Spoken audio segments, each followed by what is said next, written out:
T-Man 978 Show Review. Hello everyone, T-Man 978 reviewing Saban's Power Rangers Mighty Morphin Power Rangers Legacy Collection Pink Ranger Limited Edition.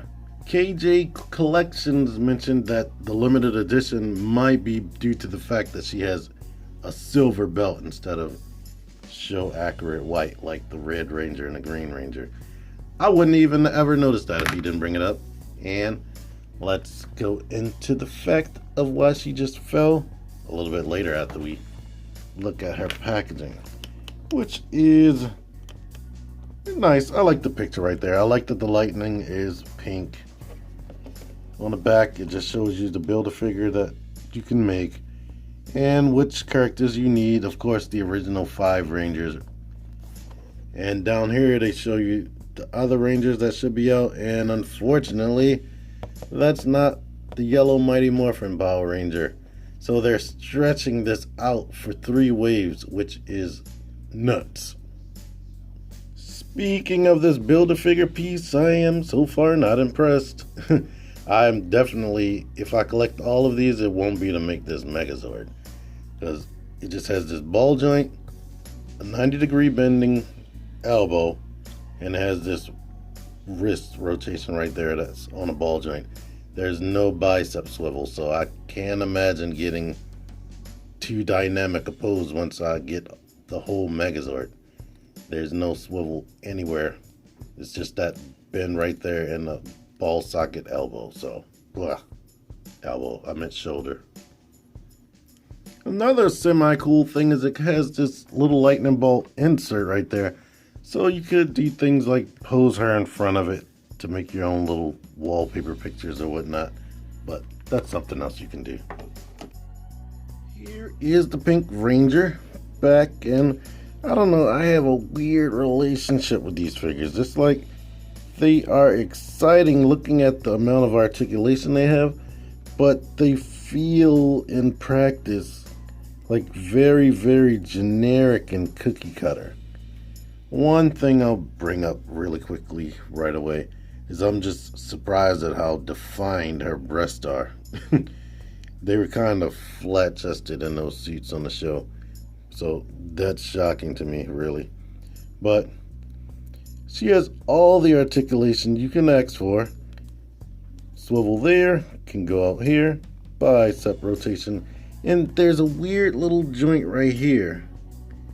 This kind of rotates right there, but it looks like it might break off if I keep messing with it, so I'm not going to do that. Unfortunately, just like Hasbro's Marvel Legends figures, single jointed elbows. Swivel right here. I mean, she still looks good in the pose, and I didn't even notice she had single jointed elbows at first, but then when I really paid attention, I was like, oh. I mean, no, it's just 90 degrees.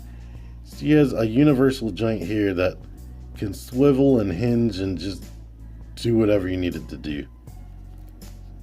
The legs go out, let's see, that far, but they're restricted by the skirt. They try to put a slit there. I guess if I cut this all the way up, her hips could go out further, but I'm not going to do that.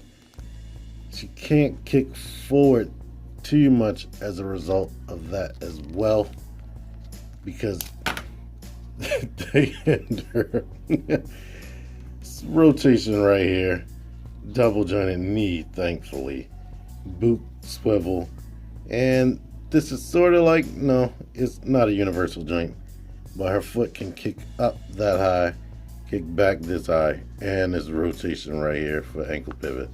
And to let you see, she has a ball post right here, and this happened to me right out of the packaging as well.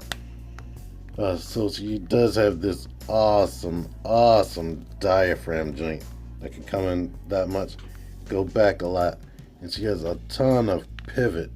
I wish she had some of that pivot in the neck. I have the same problem with the Green Ranger. Like, she can look down a lot, look up a good enough amount, and of course rotate. But if you want her to pivot her neck or something like that, you have to turn it to the side first. You can't just pivot it like that, and that That's bad for posing. She does come with this one accessory, the holster, and I believe these are called blade blasters. It looks good enough. They put a silver paint app at the tip just to break it up and make it, I guess, a little bit more show accurate.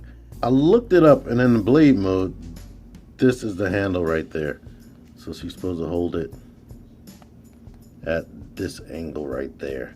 But the way the hands are, I mean, that's a good, but yeah, that's a good grip. I'm not going to complain about that. But unfortunately, it doesn't unfold to become the blaster. So this is what you're working with accessory-wise.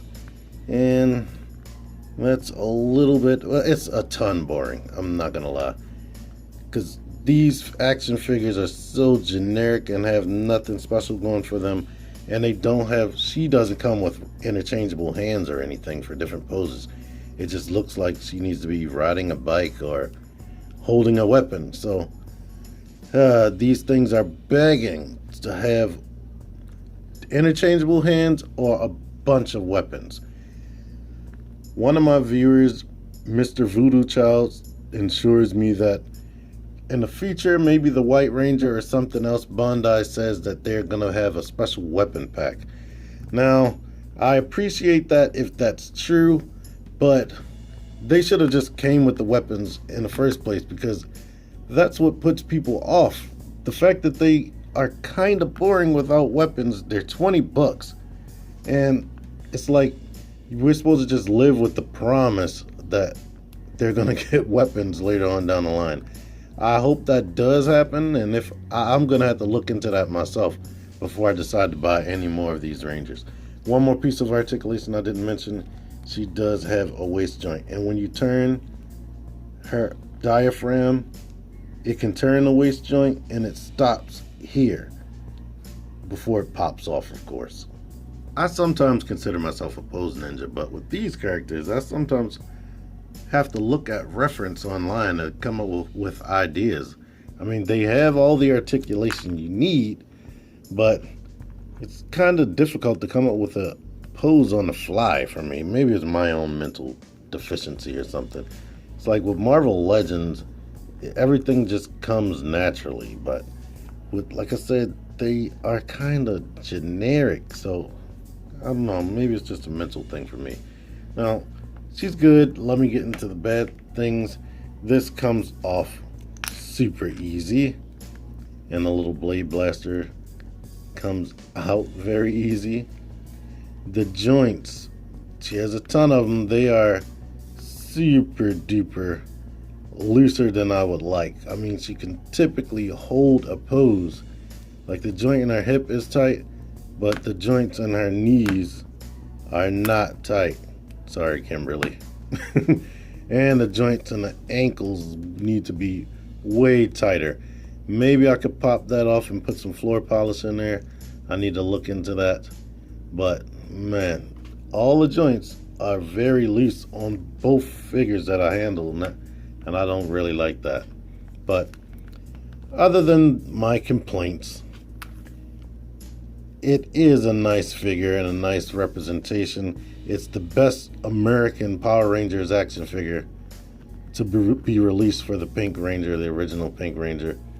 So it's the best you're gonna get here in the US. This new Legacy Collection line is a 7-inch line, so you can see she's more in line with the DC Collectibles Arkham Knight figures than she is with Marvel Legends 6-inch characters. Before I forget to cover it, this is how tall she is next to a typical male Ranger. Standing straight up, that is. And oh yeah, and here's a close-up on her power cord right there. You can almost tell that's a pterodactyl, I guess.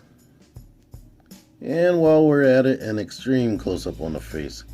I know you've been seeing it the whole time, but the paint is decent. It's a little bit sloppy in places, but if you don't have a camera lens magnifying it, you can't really see how off it is. End of the day, she's a cool figure, and Green Ranger's a cool figure. if I ever get any more of these, I am not gonna do a single review. I'm gonna probably buy them all and then wait till I get them all, then review them, because they are exactly the same.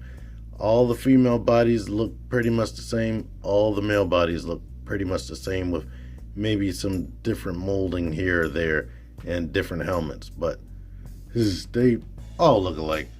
They're generic as crap, and it sucks that they don't come with individual weapons besides the Blade Blaster.